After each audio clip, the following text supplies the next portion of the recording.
दाइ पनि कता जानुभएछ कि? अरे खोज्दा खोज्दा हैरान भइसक्यो। माथि जङ्गलतिर हुनुहुन्छ क्या अरे। खोज्दा खोज्दा हैरान भइसक्यो। यस्तो गर्मी छ दाइ कति हुनु भएको होला कि?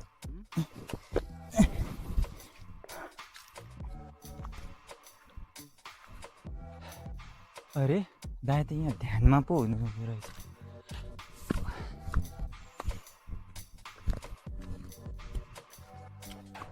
दाइ दाइ सुन्नु न। कस्तो के दाइ दाइ दाइ दाइ सुन्नु न। कान्छा किन मलाई बोलाउँदैछस्? देखिनुहोस् पनि ध्यानमा लिन्छु।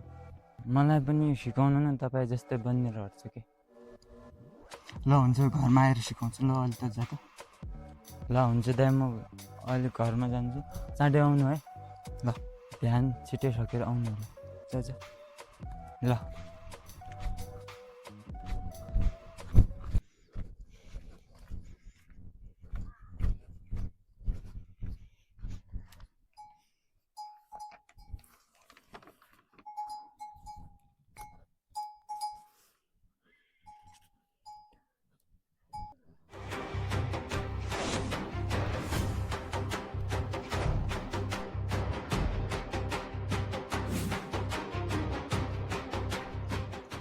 ल भाइ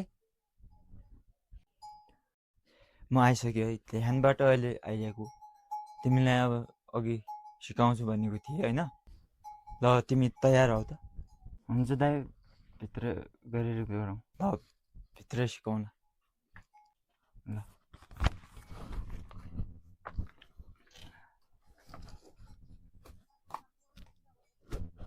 ल आउनुहोस्।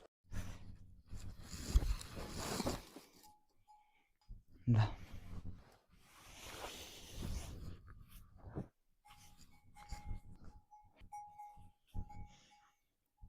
आजदेखि तिमीले कडा अनुशासन र आफ्नो चित्तलाई एकाग्र गरेर सिक्नप्रति ध्यान दिनुपर्छ है। हुन्छ दाइ। रोक।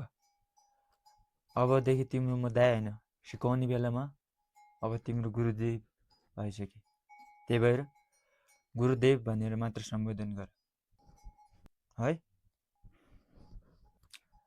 लो आज तिमीलाई पहिलो दिन भएकाले म केही नियमहरू बताउन गइराखेको छु। तिनमा चाहिँ तिमीले कडाभन्दा कडा रूपले आफूमा लागू गर्नुपर्छ। बिहानै ब्रह्म मुहुर्तमा बुझ्ने। ब्रह्म मुहुर्त भनेको त्यो सूर्योदय हुनुभन्दा 1.5 घन्टा पहिलाको समय हो। सधैँ मन सफा राख्ने, मद्यपान, धुम्रपान, लागु पदार्थ जस्ता कुराहरूबाट टाढै रहने। तिमीले शक्तिको प्रयोग गरेर कहिल्यै पनि कमजोर असहायलाई दुःख दिने काम गर्नु हुँदैन। असत्यको विरुद्धमा रहने, दुःख कष्टमा परेकालाई सहायता गर्ने अनि जहाँ अन्याय अत्याचार भइरहेको छ अन्यायमा परेकालाई न्याय दिलाउने यी कामहरू गर्ने। तपाईँ प्राणीलाई समान नजरले हेर्ने, धरती माता जस्तै गुणी बन्ने र सहन पनि सिक्नुपर्छ धेरै ठाउँमा। त्यही भएर मनमा लोभ, मोह, पाप केही कुरा पनि नराख्ने है। हुन्छ तपाईँले बताएका म हरेक नियमको प्रत्येक दिन कठोरतापूर्वक अनुशासनका साथ पालन गर्नेछु। र सबास, आजको यो तिम्रो शिक्षा पहिलो दिन भएकाले यति नै हुन्छ। प्रणाम गुरुदेव। तथास्तु।